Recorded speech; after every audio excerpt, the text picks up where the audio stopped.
I'm not sure if Jamie sees the dark shape moving about in the water behind him.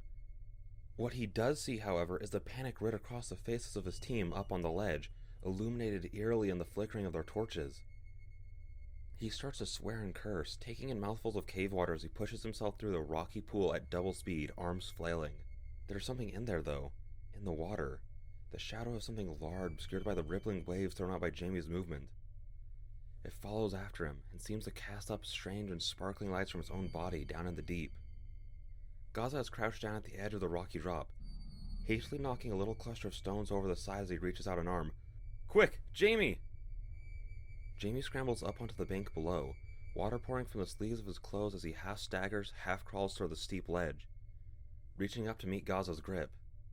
The two boys grab each other's wrists, and Darcy and I grab a hold of Gaza, and the three of us haul Jamie up onto the ledge. I look over his shoulder as we do so, but the shape in the water has vanished. The pool reveals nothing but shimmering ripples in the darkness. With a final grunt, we haul the soaking boy up onto the outcrop, and he lays there, panting and dripping as he runs a hand over his face. Thanks for your fucking help, lady. Gaza grunts at Margaret after he's caught his breath, but she isn't even looking at him. She's still staring wide-eyed down at the pool below. Impossible, she murmurs to himself. Nothing can live down here, nothing like that. What the fuck was it? Jamie asks through breaths, looking between us. Darcy shakes her head. She's gone pale. I don't know. I didn't really see it. I just saw movement, a weird shape. Angela? She turns to me. I grimace anxiously. I don't know, I reply quietly, but it was pretty big. Something about it was emitting a little light, too, but I don't know how. Alright, screw this, mutters Jamie, reaching down for his radio. He draws it up to his mouth and presses the button on the side. But the radio's LED fails to switch on. He tries again, then shakes it, and water spills out from the holes in the receiver. He swears again. Gaza, radio the others. I'm fucking done with this. Yeah, about that. I can't, I'm afraid, he says, glancing at Margaret. I don't have one. Turns out I did actually forget to grab one after all. He shrugs, and Margaret seems to return to awareness. She glares at him in disbelief. You what? Stupid boy! How careless could you be? So irresponsible. Darcy sighs. I'll do it, she says. But can we get moving already? We really need to get out of here. If we saw what we think we saw, then we're probably in real danger right now. She lifts the radio right up to her mouth and calls for help, briefly but succinctly explaining the situation. The device crackles, but there's no response. She tries for a second time, but is again met with only silence. Is it on the right channel? I suggest, but Margaret suddenly scoffs. We don't have time for this, she says. This is some kind of twisted prank, I presume. But anyone willing to pull a prank in a place like this very likely is dangerous. Follow me. Let's head right to the rendezvous. That didn't look much like a prank to me, Margaret, Darcy replies levelly, but the woman brushes her off. Quickly now, chop chop. A prank? Surely not. The rational part of my brain wants to believe it. It wants to believe it desperately. But it just can't. Jamie shivers as we fall bitterly back in step. Are you okay? I ask him, and he nods, smiling at me. Yeah, I'm alright. Sorry about all that swearing and stuff. I'm not usually like that. Oh no, it's all good, honestly. I give an awkward little laugh. No one's ever apologized to me for swearing too much before. It's actually kind of sweet. You can be honest with me, by the way, he says quietly, shooting a look back over his shoulder into the darkness of the cavern behind. Is there anything you're not telling me? There really was something in the water, wasn't there? I nod. Yeah, there was something in there. It looked, I don't know, kind of reptilian, I guess. I didn't get a good look, but by the way it was moving. Slithering. I trailed off and Jamie asked me no more questions. We do start to walk a little faster, however. After about 10 minutes, the beam of my torch catches an enormous stalactite, far in the distance of the cavern, surrounded by an almost perfect ring of smaller spikes in the shadowy ceiling. Hey, I say softly, did we pass those stalactites on the way down? We didn't, Darcy says with certainty. She stops. Margaret, where are you taking us exactly? This isn't the way we came down. The boys stop too, but Margaret doesn't. She doesn't even turn around. I know the route. We're heading right to the rendezvous. Margaret, the rendezvous is back up closer to the entrance. We seem to be going back down, says Darcy. I know where I'm going, the woman snaps. Have you any idea how many times I've been down into these caves? I'm the last person to get anyone lost. Have a little respect. Hello? There's a fucking monster down here, lady, Gaza shouts suddenly. Is this the way back up or fucking not? My name, Margaret replies with a shriek, spinning on the spot and jabbing a finger into Gaza's face, is Margaret. Her final word echoes around the vast and gloomy walls of the cavern. Margaret, we hear ever fading as it bounces off the rock, steadily disappearing into the dark.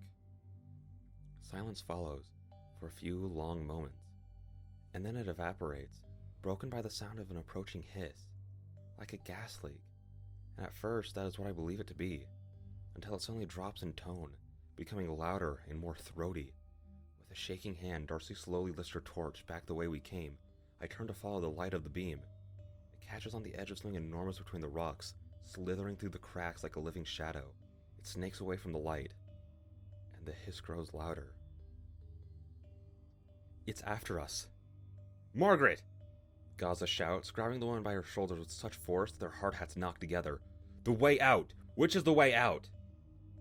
She stares at him in silence. The edge of hysteria creeps into the group. Margaret's name is shouted several more times, drowning out the sound of the encroaching hiss, until... This way! It's this way! She says, gathering her wits and hastening away between two narrow walls of rock. We follow, jostling and pushing into line, though the crevice is only big enough for us to move in single file. And as fate would have it, I found myself at the back of the procession. We're moving at pace, but it's just not fast enough. We're still going too slowly. Is this what happened to the missing girl? I can't help but think. To Macy, lost to the hunger of this monstrosity in the dark?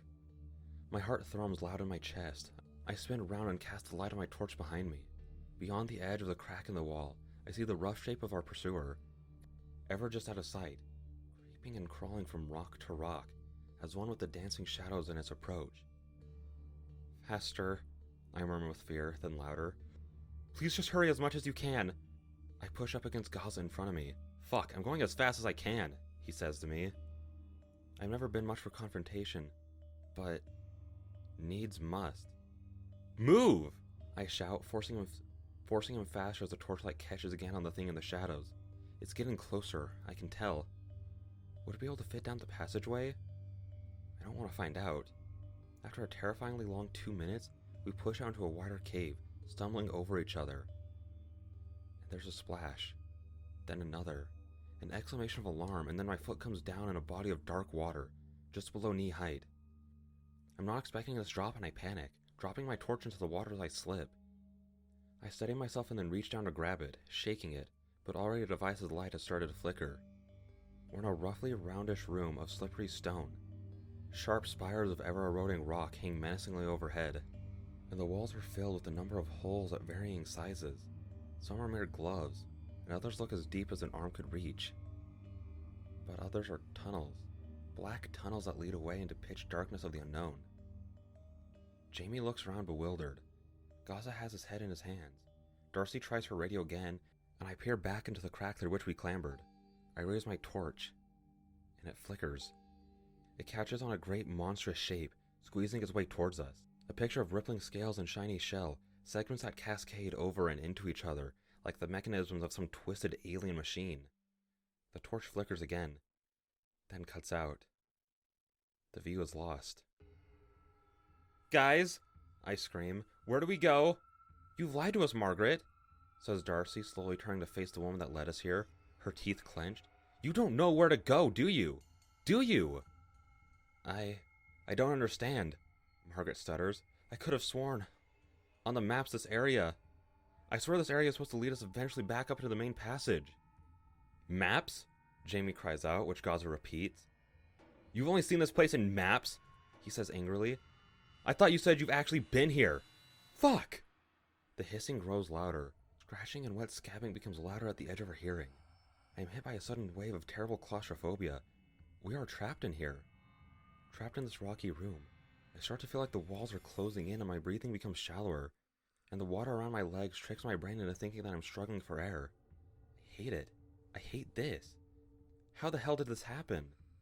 If I knew then how much worse my claustrophobia was about to become, I probably would have been taken in the grip of a panic attack right then and there. When the moment came, however, it all happened far too quickly for me to give this situation much mental analysis.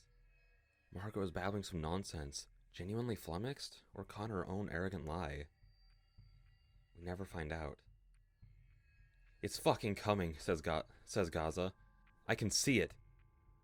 What about these tunnels? Asks Jamie, the terror evident in his own voice. Where do they lead, Margaret? Do you know? She doesn't know a damn thing, says Darcy with disdain, and I don't think we have much of a choice. She raises her torch and casts a light over the tunnels closest to the water. They are not large. There's not even enough space to crouch. If we're going through, then we're going to have to crawl. Gaza, Jamie, you two take that one. Angela, you're going to go through this one with me, okay? I can only nod. Margaret, go wherever the hell you want. Margaret pushes past us at once and jumps into the tunnel a little further to the left, muttering to herself in fear. Do they all go to the same place? I ask her as she passes. The tunnels? They must do! She shrieks. The map! Screw this, Jamie says. She hasn't got a clue. Girls, good luck. Here's hoping we'll see you on the other side. And he pushes hastily through the water and scrambles into the lowermost tunnel with a splash from his feet, disappearing quickly into the dark. Gaza follows. Darcy turns to me as the scratching and hissing grows louder. You go first, okay? I'll be right behind you. Darcy, you can do it! Go on! Quick! Quick! I do so, for her sake. I scramble into the tunnel on the right. It's dark. So terrifyingly dark. My torch flickers in my hand, and lets out a worrying little buzz every time I inadvertently smack it against the rock. As part of my hasty crawling, the sound of my breathing increases tenfold. It echoes around and around my head. There's so little space. I can feel all the dank, slimy walls of the tunnel press against me as I crawl. And ahead there is only darkness.